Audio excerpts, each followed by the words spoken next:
querido aluno, mais uma vez aqui facilitando o conhecimento. Vamos embora? Hoje vamos falar sobre a indústria, como ela é parte fundamental na economia, como ela se iniciou e como está ligada às mudanças na nossa sociedade. A indústria é a atividade que marca o mundo moderno. Antes da indústria, a produção era feita de forma artesanal, onde o artesão fazia todo o processo produtivo. Com o crescimento populacional e a necessidade de cada vez mais produtos, surgiu a manufatura, onde o artesão trabalha em grupos, com divisão de trabalho, utilizando máquinas simples e recebendo salário. Com o desenvolvimento da manufatura, houve a introdução de máquinas nas oficinas, dando origem nada mais nada menos que à indústria. A partir da Revolução Industrial, nós começamos a colocar o uso de máquinas no processo produtivo. A Revolução Industrial é dividida em três partes: a primeira Revolução Industrial, a segunda Revolução Industrial e a terceira Revolução Industrial.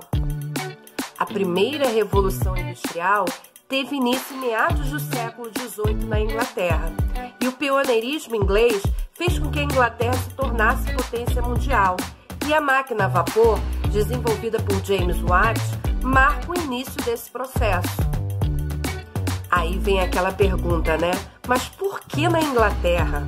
Porque a Inglaterra tinha condições de bancar o desenvolvimento da indústria, já que havia acumulado capital e possuía grandes reservas de carvão mineral e ferro, e suas colônias ainda ofereciam matéria-prima e mercado.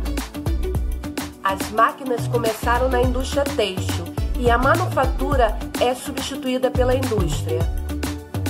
Nessa época, trabalhavam mulheres e crianças, sem direitos trabalhistas garantidos. A indústria fez crescer as cidades, provocando assim o êxodo rural.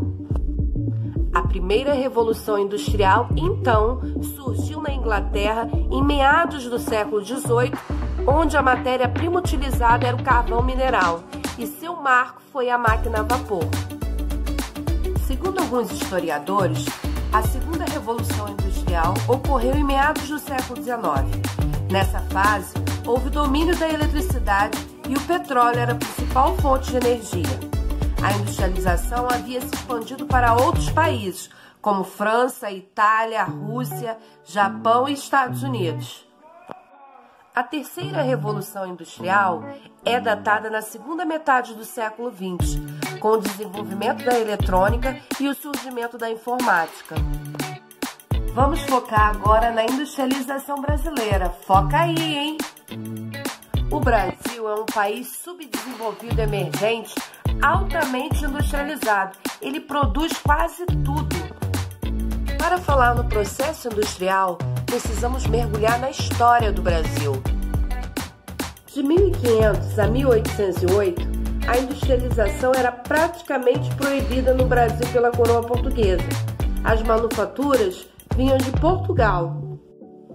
De 1808 a 1930, a corte portuguesa muda para o Brasil e ocorre a abertura dos portos. Há permissão de produtos ingleses, mas o mercado consumidor era restrito, pois grande parte da população era escrava. Com a abolição da escravatura, o mercado começa a crescer devido à mão de obra assalariada. A atividade industrial não era muito significativa para o Brasil até meados do século XIX. Antes do Brasil se industrializar, o principal produto da economia era o café. Ele enriqueceu barões do café, facilitou a acumulação monetária, desenvolveu infraestrutura como as ferrovias, que mais tarde foram utilizadas na indústria. O café também favoreceu a existência de escolas, bancos, comércios e serviços urbanos. Como a crise de 29 e as guerras mundiais influenciaram na industrialização do Brasil. Essa crise fez com que muitos barões parassem de ter prejuízos com o café e investissem na indústria, já que existia um mercado consumidor e infraestrutura gerada pelo café. A crise fez com que muitos barões não insistissem no café e investisse na indústria, já que se tinha um mercado consumidor e infraestrutura gerada pelo café. As guerras mundiais também contribuíram para que o Brasil se industrializasse.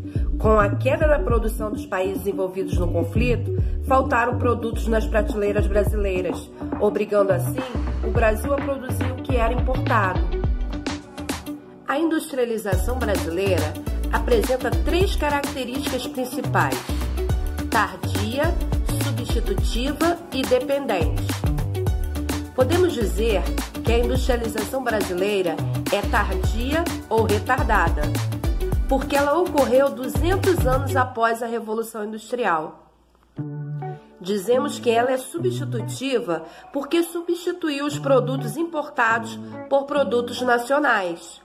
E que ela é dependente porque depende da tecnologia e dos investimentos estrangeiros. Vargas assume a presidência em 1930, incentiva a industrialização e começa a desenvolver as indústrias de base. Em 1941, surge a Companhia Siderúrgica Nacional em Volta Redonda, a CSN. Em 1942, em Minas Gerais, a Vale do Rio Doce, hoje chamada somente de Vale, privatizada. Em 1951, a Companhia Hidrelétrica do São Francisco, a CHESF. Em 1953, a Petrobras. O seu governo fica conhecido por promover a substituição das importações.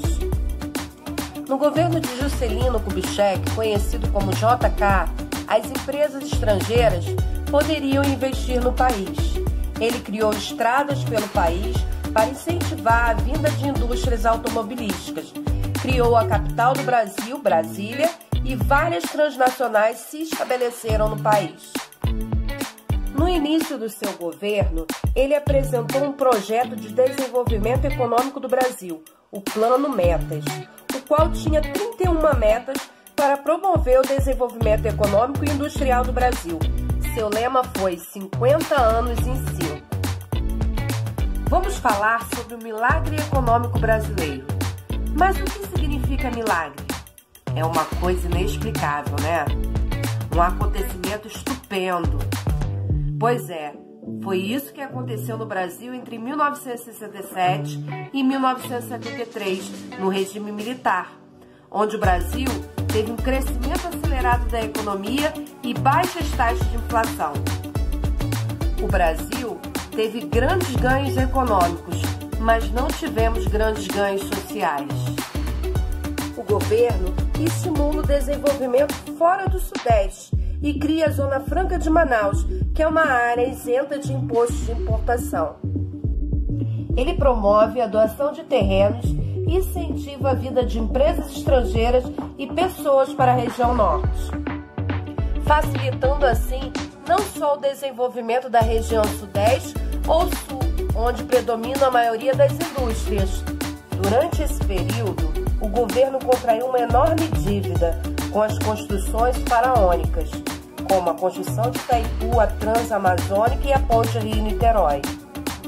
A década perdida, a década de 1980, é marcada por muita inflação e retração da atividade industrial. O Brasil começa a pagar altas parcelas da dívida externa dos empréstimos adquiridos anteriormente. Quando falamos em neoliberalismo, nos remete ao Estado influenciando pouco na economia. O Brasil passando por um momento financeiro difícil, com gastos estatais imensos. Ele começa a abrir sua economia e faz uma série de privatizações, ou seja, a venda de empresas estatais para o capital privado. Costumo dizer que no neoliberalismo existia 2 Fernandos, o Fernando Collor de Mello e o Fernando Henrique Cardoso.